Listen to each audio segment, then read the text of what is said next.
Fridge ఖరాబ్ అయిపోయింది. వినాయక చవితి తర్వాత మళ్ళీ ఇప్పుడే వీడియో తీయడం అనమాట. ఫ్రిడ్జ్ ఖరాబ్ అయిపోయింది. అసలు ఏం చేయాలో అర్థం అవ్వట్లేదు. ఇలాంటి టైంలో ఏంట్రా బాబు జీరో బడ్జెట్ లాంటి టైంలో అని చెప్పేసి మైండ్ అంతా ఆఫ్ అయిపోయింది. హాయ్ అండి, వెల్కమ్ బ్యాక్ టు వర్ధిల్ ఐడియాస్. ఆల్రెడీ మార్నింగ్ శేఖర్‌కి ఏంటి చేశా, ఈ ఫ్రిడ్జ్ గనుక ఖరాబ్ అయింది, దీనికి ఇంకా డబ్బులు ఎక్కువ అవుతాయి అంటే నేను అస్సలు ఇంకా దీన్ని ఉంచను, కొత్త ఫ్రిడ్జ్ అయితే తీసుకుంటా అని చెప్పి ఈ ఫ్రిడ్జ్ తీసుకున్నానన్నా ఏదైనా కొత్త వస్తువు తీసుకున్నా అంటే మా అమ్మ, మా శేఖర్ గానీ, మా నాన్న గానీ ఒకటే మాట అంటుండే. ఏదైనా కొత్తిల్లు అయిన తర్వాత సొంతిల్లు అయ్యాక అన్నీ చేసుకోవాలి. కానీ ఇట్లా కాదు, రెంట్ హౌస్‌లోకి చేంజ్ చేయడానికి ఎలా అవుతది అని అంటూ ఉండేవాళ్ళు. నేనొకటే అనేదాన్ని, ఓన్ హౌసా అప్పటి వరకు ఇవన్నీ పోయి మళ్ళీ కొత్తయి వస్తాయేమో అని చెప్పేసి. ఫ్రిడ్జ్ వెళ్ళిపోతుంది. నిజంగా చాలా బాధ. ఎందుకంటే నేను ఈ ఫ్రిడ్జ్ కొన్నప్పుడు మా ఫైనాన్షియల్ స్టేటస్ అంత గొప్పగా ఏం లేదు. చాలా డల్‌గా అప్పుడప్పుడే మేము మా లైఫ్‌ని స్టార్ట్ చేసినట్టు. పిల్లలు వర్ధిల్ పుట్టలేదు. రోజు చాలా చిన్నది. అసలు తనకి బాటిల్ ఫీడింగ్. రోజు పాలు ఖచ్చితంగా తీసుకోవాలి. ఆ పాలు ఖరాబ్ అయిపోతాయేమో అన్న బాధకి ఈ ఫ్రిడ్జ్ తీసుకున్నాము. కానీ ఇప్పుడు ఆ ఫ్రిడ్జ్ సరిపోవట్లేదు. ఉంది కదా అని ఇన్ని రోజులు వాడాము. ఇప్పుడు ఇంకా ఖరాబ్ అయిపోయింది. దీని మీద నాకు మనీ ఇన్వెస్ట్‌మెంట్ పెట్టడం ఇష్టం లేదు. ఇది వెళ్ళిపోతుందని చాలా బాధ. మైండ్‌లో రివైన్ అవుతుంది. అది ఇంట్లోకి వచ్చినప్పుడు కూడా ఇలాంటి ఒక ఆటోలోనే ఇంటికొచ్చింది. కానీ ఇప్పుడు అది వెళ్ళిపోయింది. అంతకంటే బాధ లేకుండా ఇమ్మీడియేట్‌గా ఆ రోజే నేను దాన్ని పంపించే ముందే పెద్ద ఫ్రిడ్జ్‌కి అమౌంట్ కట్టేసి అంత సెటిల్ చేసేసి వచ్చేసాను కాబట్టి నాకు అంత బాధ అనిపియలేదేమో. కానీ ఇది వస్తున్నా కూడా కొంచెం ఆల్రెడీ మనం దాంతో మన 10 ఇయర్స్ ట్రావెలింగ్ ఉంది కదా! అది గుర్తొచ్చి డెఫినిట్‌గా బాధ అనిపిస్తది. కానీ దాన్ని బీట్ ఔట్ చేయడానికి ఇది పెద్ద ఫ్రిడ్జ్ అనమాట. డబుల్ డోర్ ఫ్రిడ్జ్ తీసుకున్నాము. సో, బాధ తక్కువే ఉన్నా వాటికి మనకు ఉన్న అవినాభావ సంబంధము అది ఖచ్చితంగా మిస్ అయినామనిపిస్తది.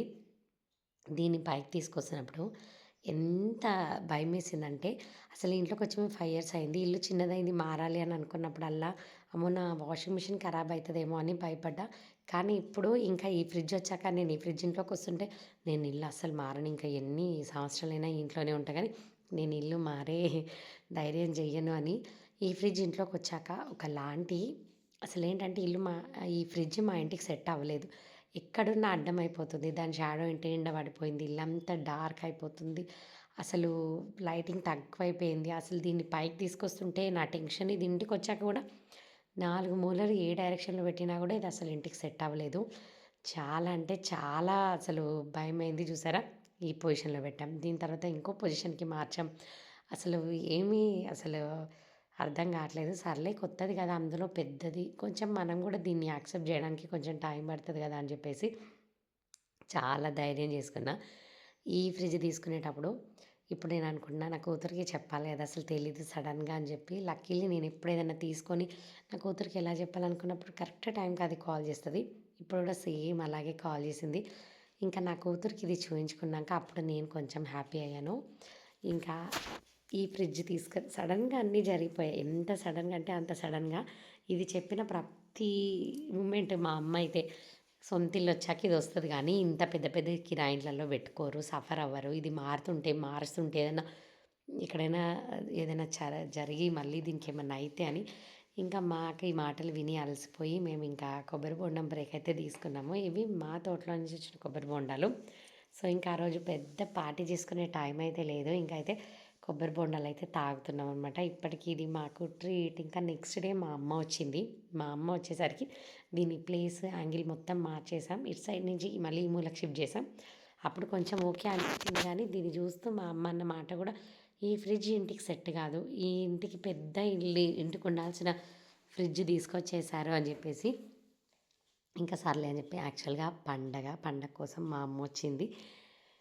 ఇట్లా ఈ ఫ్రిడ్జ్ అయితే ఇంట్లోకొచ్చింది. కాసేపు సిట్యుయేషన్ అంతా అసలు బ్లాంక్ బ్రెయిన్ కూడా అసలు ఆఫ్. అసలు ఏం జరుగుతుందో తెలీదు. ఏంటి సడన్ చేంజెస్ అని చెప్పేసి. నాకేదైనా వస్తువు ఇంట్లో ఖరాబ్ అవ్వడం గానీ, అది మన ఇంట్లో నుంచి వెళ్ళిపోతుందంటే, నేను తొందరగా ఆ ప్లేస్‌ని రీప్లేస్ చేయాలనుకుంటా. ఎందుకంటే అది లేదు అన్న ఫీలింగ్ నాకస్సలు నేను తీసుకోలేను. ఏదో నేను ఒంటరైపోయిన ఫీలింగ్ అట్లొస్తది. నాతో పాటు ఆ ఫ్రిడ్జ్ ఇన్ని రోజులు ట్రావెల్ చేసింది కాబట్టి అది పని చేయట్లేదు. అది వర్క్ అవ్వకుండా ఇంట్లో ఉంది. ఇంక నేను ఆ ఫీలింగ్ భరించాలని అనుకోలేదు. ఇంకో దసరా ఫెస్టివలు, ఇంకా పిల్లలు ఇంట్లో ఉంటారు. ఏదేదో తినాలనుకుంటారు. ఏదేదో చేసుకోవాలనుకుంటారు. ఫ్రిడ్జ్ లేకపోతే మనం ఆ లైఫ్‌ని చూడలేం బాగా అడిక్ట్ అయిపోయినాం కదా అని చెప్పేసి ఇంకా కొత్తది తీసుకొని మా అమ్మ అన్నీ పరీక్షిస్తుంది. ఇందులో ఇదెలా, అందులో అదెలా అని చెప్పేసి ఇంకా అన్నీ అయితే పరీక్షగా చూస్తుంది. అయితే ప్రోచు వస్తుంది 2 డేస్‌లో. నేను అందుకనే ఫ్రూటీలు అయితే నింపి పెట్టాను. ఎందుకంటే ఎక్కువ బయటికెళ్ళాలి, బయట ఆడుకోవాలి. ఇలాంటి మైండ్ సెట్ నాకు అవుతది కాదు. ఇంతసేపు ఇంట్లోనే ఉండాలి, ఇంట్లోనే ఆడుకోవాలి, ఫోన్ చూడాలి, లేదంటే పడుకోవాలి అంతే అనమాట.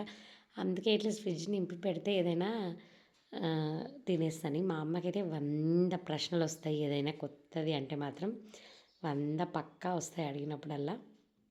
ఇంకా అట్లా ఈ ఫ్రిడ్జ్ గురించి ఇంకా డిస్కషన్ అన్నీ కింద మీద అంతా ఏమేం పేర్లు పెట్టాలి, ఇటు పెట్టాలా, అటు పెట్టాలా అని ఇంకా అన్ని ప్రశ్నలు మా అమ్మ అయితే వేసేస్తుంది. ఇంకా ఫైనల్లీ ఈ డిస్కషన్స్ అంతా అయిపోయిన తర్వాత ఇల్లంతా నీట్‌గా క్లీన్ అయితే చేసేసుకున్నాం పండగ పని. ఇక్కడ ప్రోచు కోసం కజ్జికాయలు ప్రోచు ఏది తినదు. మురుకులు, అప్పలు ఏవైనా సరే వద్దు వద్దు అంటది. కజ్జికాయలు అయితే కొంచెం చేస్తే ఓకే మమ్మీ తింటా అంటదనమాట. ఇక్కడ ఇప్పుడు ప్రోచు కోసం కజ్జికాయలు ప్రోచు కోసం అంటే ప్రోచుకు అంటే ఆమె పేరు పెట్టి చేస్తున్నాం కాబట్టి తను అవైతేనే ఇష్టంగా తింటదనేమో. ఇక్కడ కజ్జికాయలు సోగైతే నేను ప్రిపేర్ చేసిన. ఎలా చేశానో చూపిద్దాం అనుకుంటూ ఇంకా అక్కడక్కడ క్లిప్స్ పల్లీలు, పుట్నాలు, బెల్లం, ఇలాచీలు, కొబ్బరి పొడి ఇదే వేసి చేశాననమాట. ఇవి చేస్తూ దీనికి ఇక్కడ మా వర్ధిలు హెల్ప్ చేస్తుండు. మా వర్ధిలు కూడా కజ్జికాయలు చేసేసిండంట. ఇంకా ఎందుకంటే తను వస్తే ఏదో ఒక వర్క్ హడావిడి పడతాం. ఒకవేళ సడన్గా వెళ్ళిపోవాలనిపిస్తే హైదరాబాద్ కూడా వెళ్ళే ఛాన్సెస్ ఉన్నాయి. అందుకనే వద్దులే అని చెప్పేసి ఏదో ఒక స్నాక్స్ చేసి పెట్టుకుందాం. ఈసారి ఎక్కడికి వెళ్ళకూడదు, ఇంట్లోనే ఉండాలి అని చెప్పి స్ట్రిక్ట్గా అనుకున్నాము. అక్కడిక్కడ వెళ్ళకూడదు, మళ్ళీ వచ్చిన తర్వాత ఇంట్లో ప్రోచు ఉన్నట్టు ఉండదు, మళ్ళీ వాళ్ళ నాన్నని మిస్ అవుతుంది. ఇవన్నీ ఎందుకురా బాబు అని చెప్పేసి ఇంకా ఫాస్ట్గా కజ్జికాయలు అయితే ఇక్కడ ప్రిపేర్ అయితే చేసేస్తున్నాము. అసలు ఈ తర్వాత అనుకున్నది ఒకటి అయింది ఒకటి అన్నట్టు చాలా చాలా చేంజెస్ జరిగినాయని చెప్తూనే ఉన్నాం. మేమైతే ఈసారి బుద్ధిగా ఇంట్లోనే ఉండాలి, కమ్మగా పండగని ఏదో ఒకటి చేసుకొని తింటూ ఉండాలి, పండగని పండగలాగా ఎంజాయ్ చేయాలి నలుగురమని. ఎందుకంటే లాస్ట్ ఉగాది ఫెస్టివల్ మేము నలుగురం ఇక్కడే ఉంటే చాలా బాగా జరిగింది. మళ్ళీ ఆ ఫెస్టివల్ లాగా మనం ఇంట్లోనే ఉండి చేసుకోవాలి ఫెస్టివల్ని అని చెప్పి ఇంకా ఈ పిండి వంటలు యాక్చువల్గా మేమేమనుకున్నాం అంటే ప్రోచు అప్పాలు బాగా చేస్తుంది, ప్రెస్ చేసి ఇస్తుంది, మేము మంచిగా చేయొచ్చు. ప్రోచు వచ్చాక అప్పాలు చేయాలి, ప్రోచు రాకముందుకే కజ్జికాయలు చేసేసేయాలి అని చెప్పి ఈ కజ్జికాయలు అయితే చేసేస్తున్నాం. మరి మా ఫెస్టివల్ ఎలా జరిగింది ఏంటి అనేది మీరు చూడాలంటే మన ఛానల్ని సబ్స్క్రైబ్ చేసుకోవాలి. అలాగే పక్కనే ఉన్న బెల్ బటన్ ఆన్ చేస్తే నేను ఇలా వీడియోస్ పెట్టగానే అలా మీకు నోటిఫికేషన్ వచ్చేస్తుంది అనమాట. చూసారు ఇక్కడ కజ్జికాయల మీద కజ్జికాయలు దేవిస్తున్నాయి. ఎన్ని కాలే ఓ 100 కూడా అయి ఉండవు. ఎందుకంటే ఊపు మీద వచ్చిన ఇప్పుడు ఒకటి రెండు కంటే ఎక్కువ తినలేదు ప్రోచు. ఇంకా అట్లా ఈ ఫెస్టివల్కి ప్రిపరేషన్ అనమాట. సడన్గా ఫ్రిడ్జ్ ఖరాబ్ అవ్వడము, కొత్త ఫ్రిడ్జ్ వచ్చేయడము, పండగ టైం దగ్గరికి రావడము, ఇంకా మా అమ్మ ఇంటికి రావడము. ఇప్పుడు మేము కజ్జికాయలు అయితే రోజు కోసం చేసేస్తున్నాం. ఇంకా ఆ తర్వాత ఇది నెక్స్ట్ డే. ఈరోజు నా లైఫ్లో ఇప్పుడు ఈ మూమెంట్ ఉంది కదా ఫోటో చాలా గ్లోయింగ్ ఉంది. నా లైఫ్ చేంజింగ్ డే అనమాట అది. ఎందుకో తెలియదు వర్ధిలే వచ్చి మమ్మీ ఫోటో దిగు వీడియో దిగు అంటే నిద్రమొహాలు వేసుకొని వీడియో తీసుకొని నవ్వుతూ ఉన్నాము. ఇంకా క్యాజువల్గా మేము బయటకు వచ్చాము. ఎందుకంటే ఇల్లు కొనడానికి కాదు, పాకెట్ మనీ కాదు కదా, అకౌంట్లో 50 రూపాయలు లేవు. కానీ మేము ఇది చూడ్డానికి ఇలా తిరగడానికి వచ్చేసాము. ఇది మేముండే నియర్ బై ఏరియాలోనే, కాకపోతే ఇది చాలా ఓల్డ్ కన్స్ట్రక్షన్. ఇది మనకు ఉండడానికి అయితే పనికిరాదు. బేసిక్ ఏదో కాంప్రమైజ్ అయ్యి ఉంటే ఉండాలి. యాక్చువల్గా మేము ఎందుకు చూడడానికి రోడ్డు మీద పడ్డామంటే యాక్చువల్గా మనకు ల్యాండ్ ఉంటుంది, దానిలో మనము ఇల్లు కట్టుకుంటే బెస్టా లేదంటే మనం ఆల్రెడీ కన్స్ట్రక్షన్ చేసింది కొంటే బెస్టా, అసలు ఏ రేట్స్ ఏరియాని బట్టి ఎలా ఉన్నాయి చూద్దామని జస్ట్ అలా మేము బయలుదేరామంతే. ఎలా వచ్చామంటే ఆ రోజు బ్రేక్ఫాస్ట్ కూడా చేసిన గుర్తే లేదు. ఏదో కాఫీ తాగాం, పిల్లలకి బూస్ట్ ఇచ్చాం, ఇలా వచ్చామన్నమాట. ఈ ఏరియాలో ఈ ఇల్లు చూసాము. ఇలా చూస్తూ బయలుదేరుతున్నాము. ఇంకెలాగో దూకాం కదా, అప్పుడే ఇంటికి ఎందుకు వెళ్ళాలని చెప్పి ఫైనల్ ఇలా చూస్తే బూత్ బంగ్లా లాగా ఉంది. ఇక్కడ నుంచి కొంచెము కొంటామన్న ప్లాన్ అయితే జీరో. ఎందుకంటే మన దగ్గర అమౌంట్ లేదు, కొనాలన్న సీన్ అయితే లేదు, కొనే సీన్ అయితే 100% లేదు. ఒకటే చూసి ఇంటికి ఎందుకు వెళ్ళిపోదాం, చూద్దాము ఒక్కొక్క ఏరియాలో ఎలా ఉంటుందని ఒక 2-3 ఏరియాస్ తిరిగాము. తర్వాత ఈ ఇల్లు కూడా సేల్కే ఉందన్నారు. ఇది సింగిల్ బెడ్రూమ్ అంట, ఓపెన్ ప్లేస్ చాలా ఉంది. కానీ సింగిల్ బెడ్రూమ్ అయితే ఎప్పుడైనా ఇబ్బందే కాబట్టి అది కూడా రిజెక్టెడ్లోనే ఉంది. ఫైనలీ ఇంట్లోకి ఇట్లా అడుగు పెట్టాము. అసలు నా మైండ్ అదొక లాంటి ఫీలింగ్ అనమాట. ఇది నాదేనేమో అన్న ఫీలింగ్. అసలు ఇంతటితో ఉన్న ఒక ప్లాన్ ఇంకా 2, 3 ఇల్లులు గూడా తిరిగాము. కాకపోతే అవి మీకు వీడియోలో చూయించేంత గొప్పగా ఏం లేవనమాట. ఇప్పుడు నేను ఈ వీడియో గూడా ఎందుకు తీశాను అంటే హ్మ్. ఫ్యూచర్ మా వాళ్ళకి ఒకవేళ ఇది ఓకే అయితే చూపిద్దాము అని జెప్పేసి. కొంటే ఇలాంటి ఇల్లే కొనాలి అని ఒక ఆలోచన ఉండే గాబట్టి దీన్ని వీడియో తీశాను. ఇంకా నెక్స్ట్ ఏం జరిగిందో ఖచ్చితంగా నెక్స్ట్ వీడియోలోనే చూద్దాం.